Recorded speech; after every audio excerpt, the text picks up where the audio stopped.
All right, thanks everybody. I think before we get started, we'll just introduce us and the couch and what's going on. So this is Countdown, I'm Clear Tonic. Our couch is Matchbox Matt, Red Ninja, and Red Ninja Josh, and TK Faya. So these guys will be helping us out with commentary. And this is a two-player co-op, so we may be talking with each other, kind of mumbling amongst ourselves, trying to make sure things are staying all together. But yeah, I think with about that, we'll get started. So count it down. 3, 2, 1, go. All right. So, Matchbox, do you think you can just introduce this game generally for us? Yeah, Great. sure. So Legend of the Mystical Ninja is a really, really quirky, very Japanese-inspired game. There's lots of Japanese culture up the wazoo, and other references that Americans might not really understand. So the game makers tried to kind of make it a little more accessible by replacing things like sushi and ramen with pizza and hot dogs. So, So yeah, this is part of the Goemon series, which is fairly popular in Japan.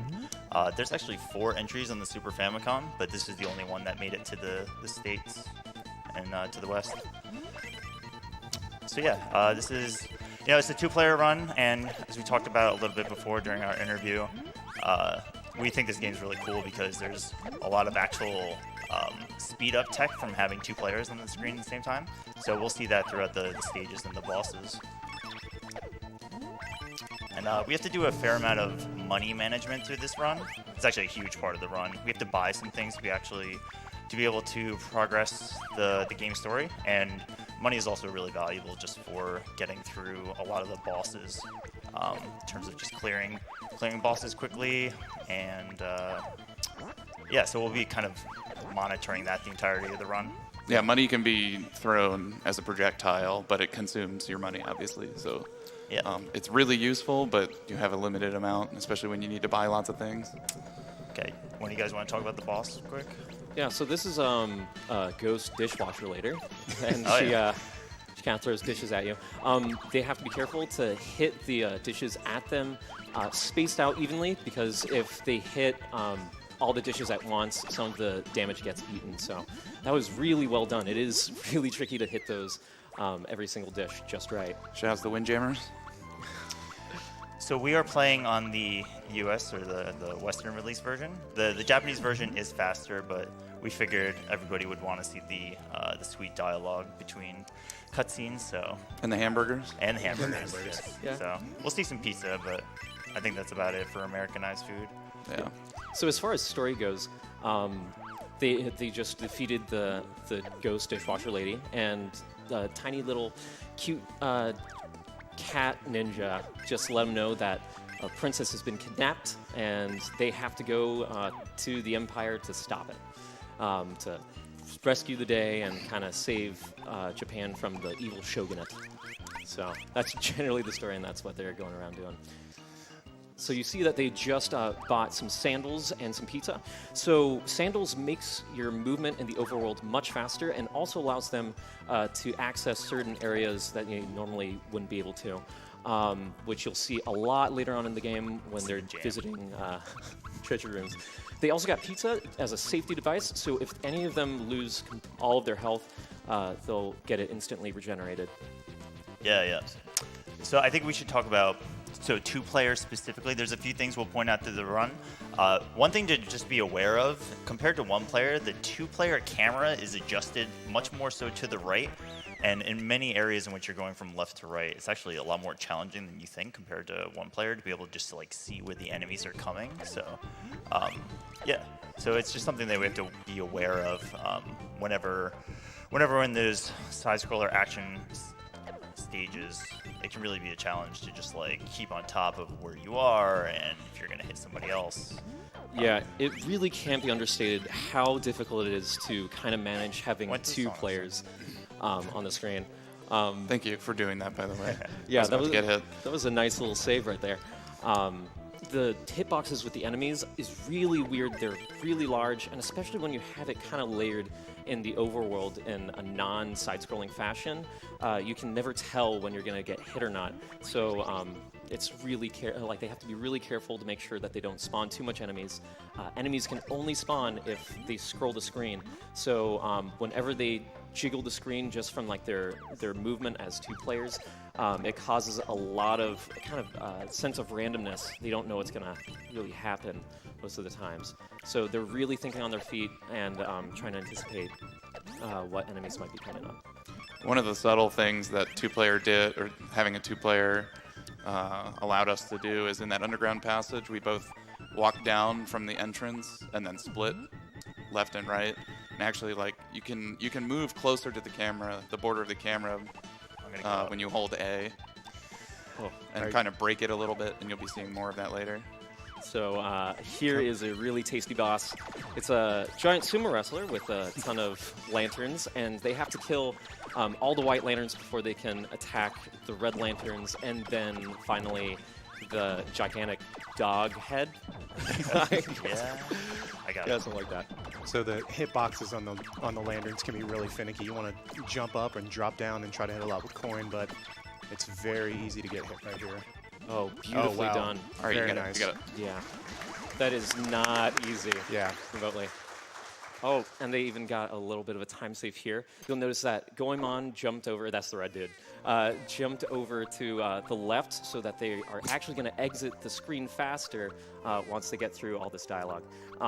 This is one of the moments where the Japanese cart, it only takes a handful of seconds, but here you actually lose upwards 14. Yeah. 14 seconds just to Just text. for this, there's another 2 to 3 in the Yeah, text yeah. box at the beginning of the fight. But we get all the Princess Yuki lore. Yeah.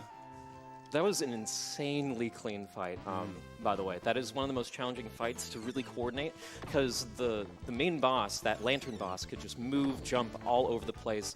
They have to be really fast on their feet, and they knocked it out right out of the park. And it's not going to be the last time they see it either, so well done. Yeah, one of the most annoying parts about that boss is when you hit one of the lanterns during the red lantern phase, it moves. Like it recoils, basically, so you can hit it into your teammate, and they do 4 damage, which is half your health bar. I had to double check. So you notice right here that they're getting like little Easter eggs that are hidden throughout the game. Helps them store up as much money as possible.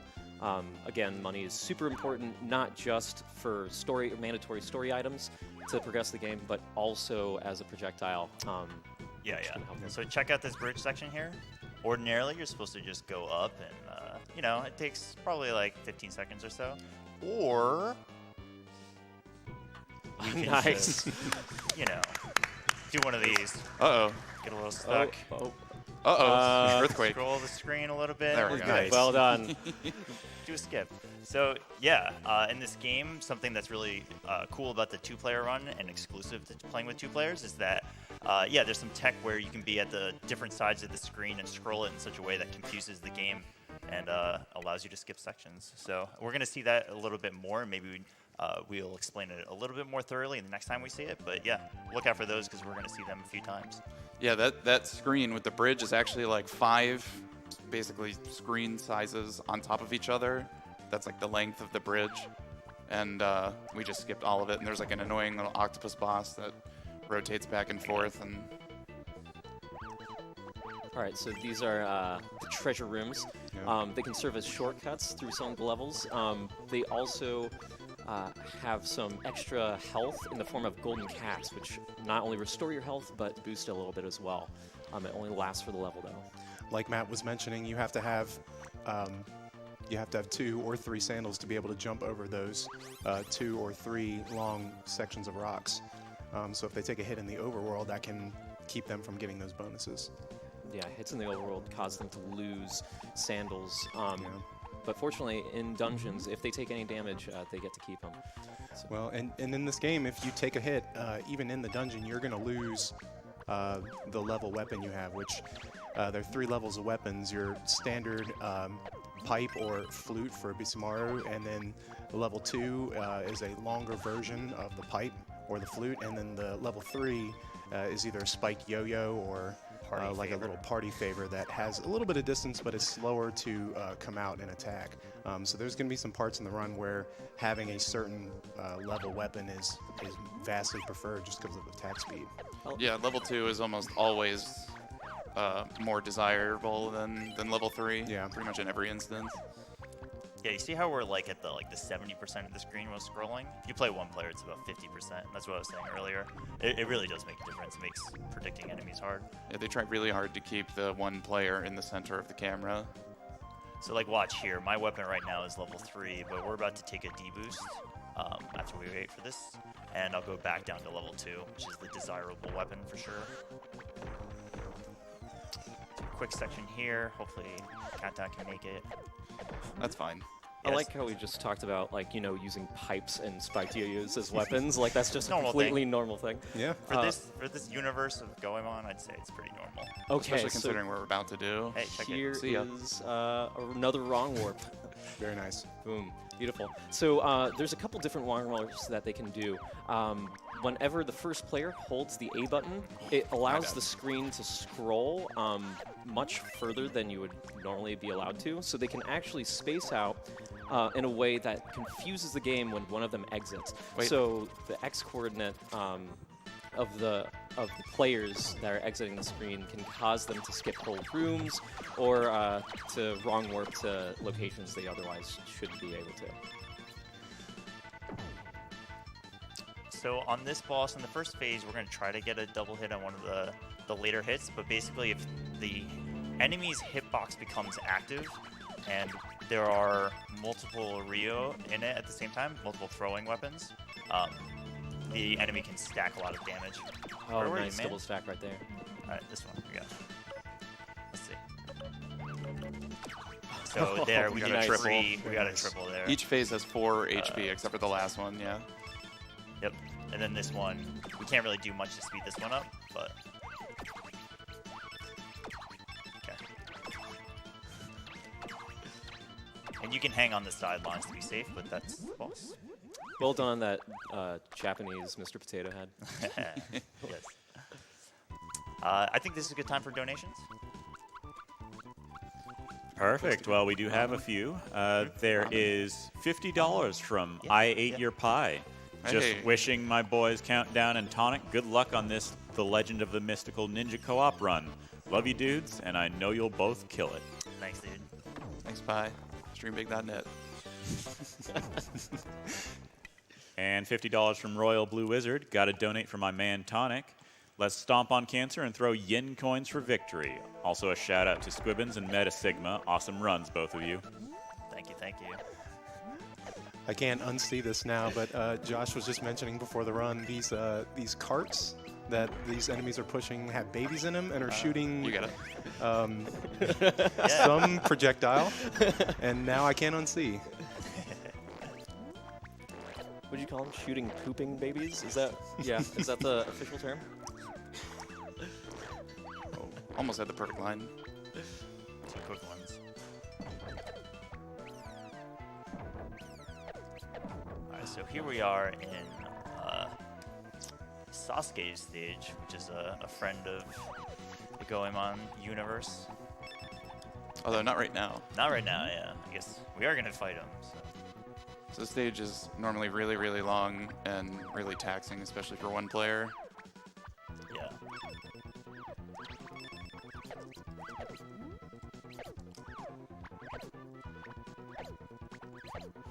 What they're doing right now is actually the harder way of doing this. At the beginning of every single mission, you can kind of choose if you want to do one player or two player going into each mission, and it's a little harder with two, but they're doing it really well. And they're also about to do another wrong warp. It's tremendously risky because it's also okay, on yeah. floating platforms, You got it. so you have to kind of not die and pull this trick off at the same time. Yeah, this one saves so much time. Nice. Very nice. Beautiful. Very easy to walk off that platform if the screen's not Yeah, there's cracked. just a pit under there, so I could have died very easily there. Yeah, they just skipped 2 minutes worth of level, so that is really well done. You're essentially like summoning the door, which is on the right side of the screen, just way up. I got it. You're a friend. Yeah. Sorry, Sasuke. Nice. Got a double to job. finish it off.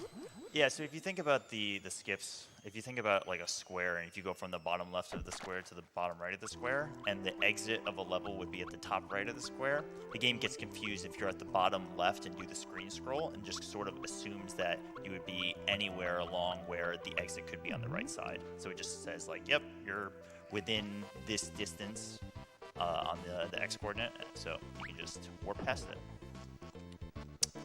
Okay, going into the park section, which is our first instance of the piggyback, but I think, how's our health looking? We're both freshly pizzaed.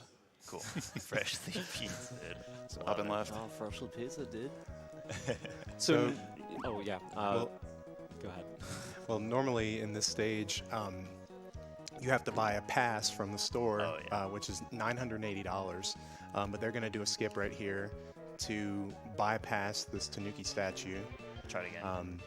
so that they don't have to present the pass and don't have to spend that money. Yeah. So we were saying before, and that's exactly right, that Rio management is a huge part of it. And ordinarily, when you play one player, you have to both get the pass here, and you have to get text later on. Is this it? Hopefully. Yeah, there we Nice, go. well done. Okay, Yeah. cool. Take second try. So now they're gonna go piggyback here. So- But yeah, we skipped all that Rio, having to spend 980. But yeah, here we are, park stage. So one character can focus on movement and one can focus on attacking the monkeys. It does make their hitbox a lot larger, so second player can take damage if they jump into one of these birds, which are just really, really tenacious. They'll dive right after you. I just want to say that this is one segment that I've always done the platforming for, and Tonic's always done the attacking for. And we tried to switch it up yesterday, and I gotta give him mad props because there's so many enemies on that screen. All right, ready? Check it. Woo! Suicide Nice. Nice. Another skip. Yeah. Love it. All right, here we go. You want to explain this boss a little bit? Oh, well, okay. So it's the Kabuki Theater. This guy shoots rose petals, which are now falling at them, and they're just trying to kill the guy and get him to his next phase as quickly as possible. You can see them, they're trying to coordinate their attacks so that both of their weapons are on him at the same time. That causes double damage, also known as a double stack. It's the same kind of principle with using coins, throwing multiple coins, and that was really, really well done. It can't be understated Yeah. how difficult some of the stuff this is. They're really coordinating, they're right on the same page, and they have to throw their weapons out at the same 1 or 2 frame window in order for it to register as a double stack. So the fact that they're doing that without really communicating is just, they are the same brain, dude. synchronized. They are a well-oiled machine. That was a little tough. Countdown had a level 3 weapon, and it just makes it that much harder to time it, but he was able to do it, which is cool. Yeah. And that boss actually does like quite a bit of damage, so it's not really an option to damage boost off of him, but luckily I took damage from one of his projectiles, which only do 2 damage, so touching his body does 4 damage, so and that fight can go really wrong. So this stage is, like, on paper quite simple, but this beginning section, the water has some really janky mechanics. So we're gonna try not to get hit, but basically, if you're in the water and mashing A too much, you can take a ton of damage. Yeah, you can hear us. So, I mean, like, this happens often, so Yeah. kind of expect it. The water has super crazy kind of physics. I mean, it kind of sucks you in, and it randomly damages you. So you don't know if like you'll contact it for like maybe a fraction of a second and it hurt you, or be there in a second and it not do anything. So anytime they get hit, remember that they lose some of their weapon power, which can be a real inconvenience. And also die. So. Yeah, how about that? I'm gonna grab this. We're gonna pick up Yes. the golden elephant, which Trying to be safe, just acts as a nice. checkpoint. Yeah. There we go. Nice. Good. Yes. Cool. There's another cat in there, golden cat, so Yes. there's 2 that are really easy for us to grab. And so we don't really have to worry about health, except for the first segment. You can just run under him. This is a fairly simple boss. Just gonna throw Rio at him. We're doing pretty good on money, so especially you, yeah. Saving up, man. More like not wasting it. That's right, thrifty. I gotta save it from here. Oh, I've got it. never seen him do that. Yeah, don't we think he's, usually like- kill him in time, yeah. Fast falling like that. That's Yeah, we're insane. Okay, cool. So we are going to the penultimate stage, second to last stage.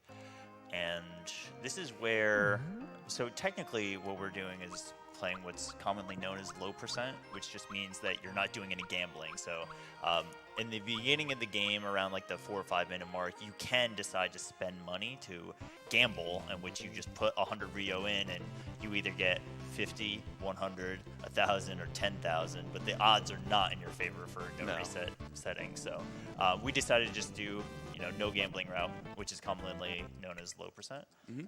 The gambling category is a little bit quicker, and which is why it's just known as any percent. But definitely for a marathon, it makes sense for us to not do it. But we also think like it has some element of I guess, what's the word? Sort of like thriftiness that we have to really just managing our money throughout the entirety of the run. So, so what we're doing here is we're going through these treasure rooms just like before. And this is where the reason I started to bring this up is that this is where the route deviates the most in that it makes sense you have to come here if you're doing low percent to grab all of this money throughout these sections because otherwise you need to be able to forward the text, which is 980 Rio. This is what we skipped before when we were in the park segment. We didn't have to buy that 980 pass, but here we do have to buy it. There's no way to skip it. Yeah, the Goemon series is kind of famous for having, like, basically money lockouts. Like, have you been not blowing all your Rio? Here's this obligatory item that you need to progress, but it also costs, $1,000 or whatever. So there's no shortage of that in this game. There are 2 instances, actually. And this one we unfortunately cannot skip. But yeah, like Tonic was saying, if this were the any percent route, we'd have the money already. Yeah. Because they usually get like 2,000 Rio. But yeah, so now we had to do that, but now we're continuing on. Yeah. And if you notice too that we got some golden cats along the way, we've been collecting them throughout the run. Golden cats restore all your health and give you +2 health for the remainder of the stage that you're on, which is actually really nice. You can just see how like beefy our health is right now. All right, we're gonna be very careful here. I need to buy the text and not waste my money otherwise. Nice. We're Yes, good. well We did done. it. We're good. Nothing is worse than killing a run by accidentally buying something you don't need and then having to grind for a second. Yeah. Because the alternative is that you buy something wrong and you waste your money and you have to sit outside and defeat the enemies. That was actually something we had to do when we were first starting out, because we'd usually take a game over in this stage, like an on-purpose game over. All right. And farming sucks. They're going to skip. Normally you would have to go and speak to the person that's on the left side of the screen, but as long as you have that last pillar across the center of the screen, you can now go on to the dungeon. If you don't trigger that, they're going to go and attack the statue, and if they don't trigger it, then the statue won't bust open. Yep, and they got it. So the story is that you're in a foreign world and like no one really speaks your language, your dialect. So you have to get this Bible, this translation Bible, and that allows you to talk to the Emperor. But you don't have to talk to the Emperor. You just need to scroll the screen just far enough to hit the trigger. Yeah, that's kind of the worst part about it. We don't ever end up talking to him anyway, so like, why do we need to farm money for this text? Who cares? All right, we got another piggyback section coming up. This time. Oh, if you didn't know, Countdown is playing Goemon. Well, you can probably tell now. Countdown is playing Goemon, and I'm playing Ibisumaru. Go faster. There we go. Incredibly tough room there with the jumping up the ladder and those little falling platforms. It is so clean. They're so good. very easy to fall off there. Yeah, so many things, like in this platforming section, so many things can go wrong. Because they're 2 players, again, it's even harder than 1 player because the way that it scrolls through some of those screens gives different timings for when you need to go through that room. Some of the rooms in single player, you can just like hold forward and never change. But here, they really have to like manage their steps and watch out for enemies. So upcoming is a scary, very scary part. Another tough platforming room here. Yeah, we decided to purposely kind of delay ourselves so we don't trip each other up. Very good. All right, we're good, we're good. It's all good.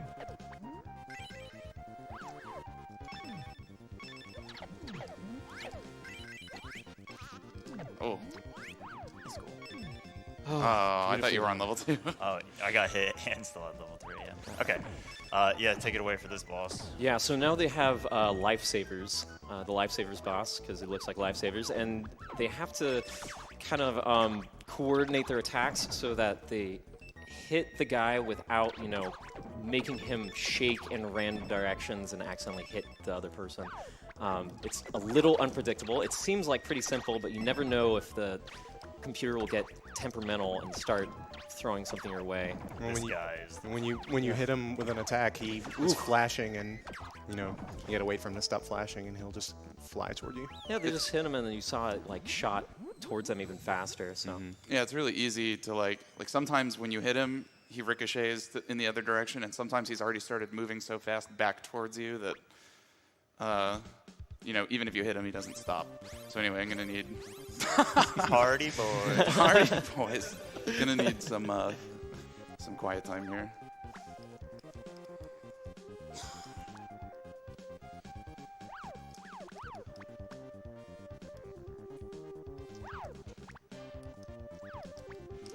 It's okay.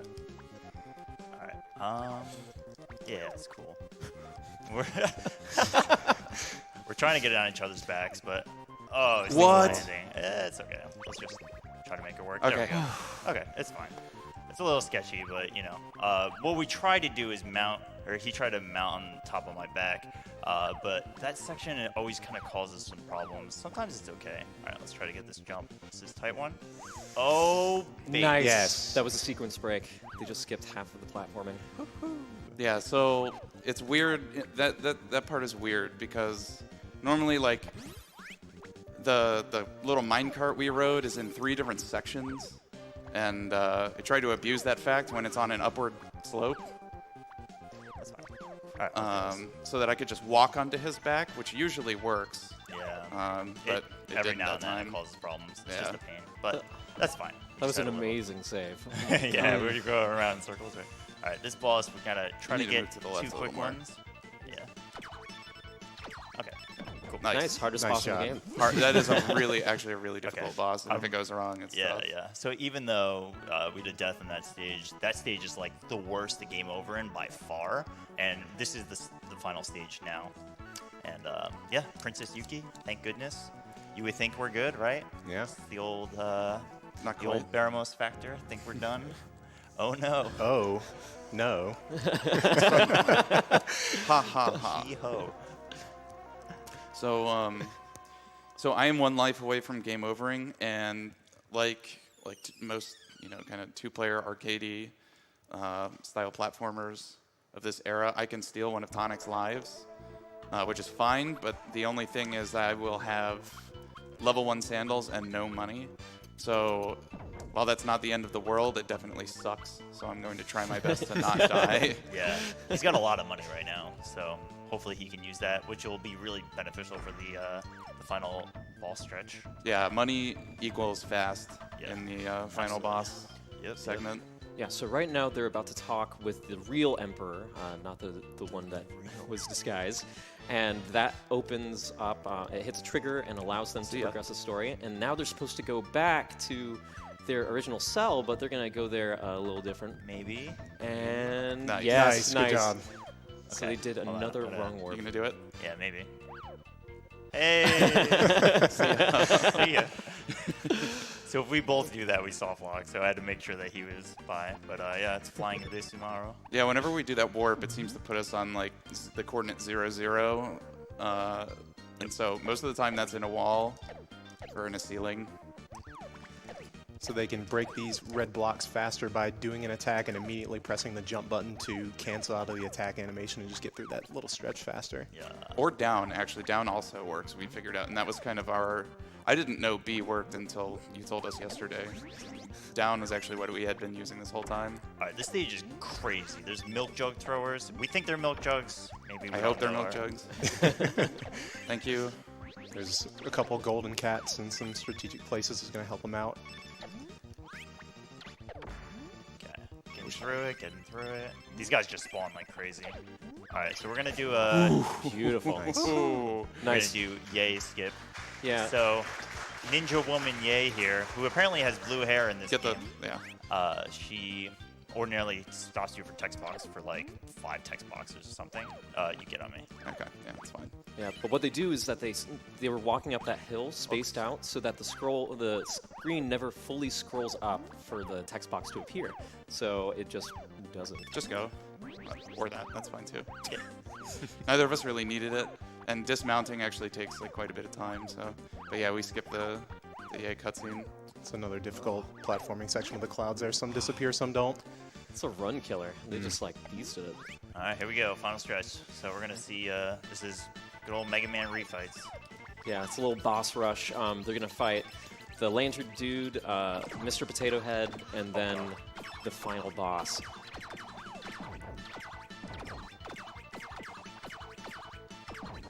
Want to Good get this save. up? You got it. All right. Oh! Yeah, you never know if he's gonna start walking or jumping I around. can get this.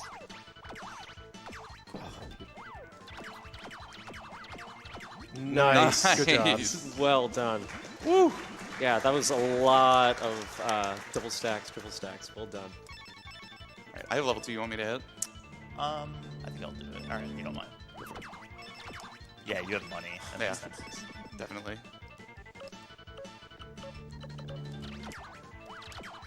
Double there.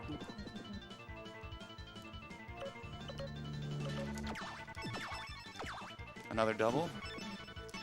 Alright.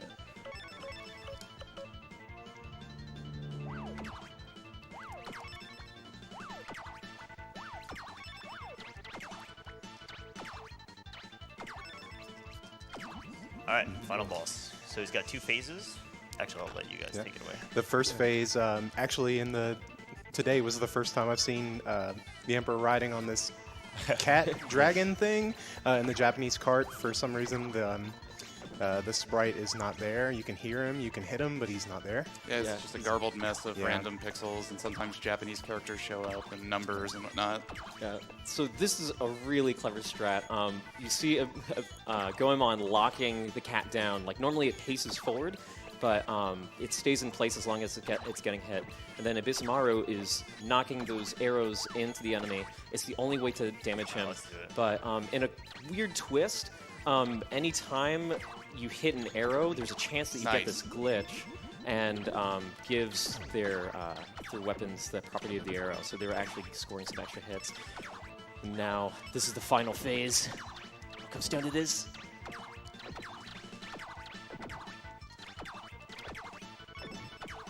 Perfect. Nice. Wow. Well Get, done. get ready on time. Time is when the screen transitions, when the last screen shows up, and time. Time. Good. GG. All right. Marathon 32. 32:52. up, man. That That's is a good an time. Wow. incredible time. This game is so tough, and these guys, they were just in sync. They were made flipping this killing look it. so easy. Seriously, this game is incredibly difficult. It's so not Yeah. easy.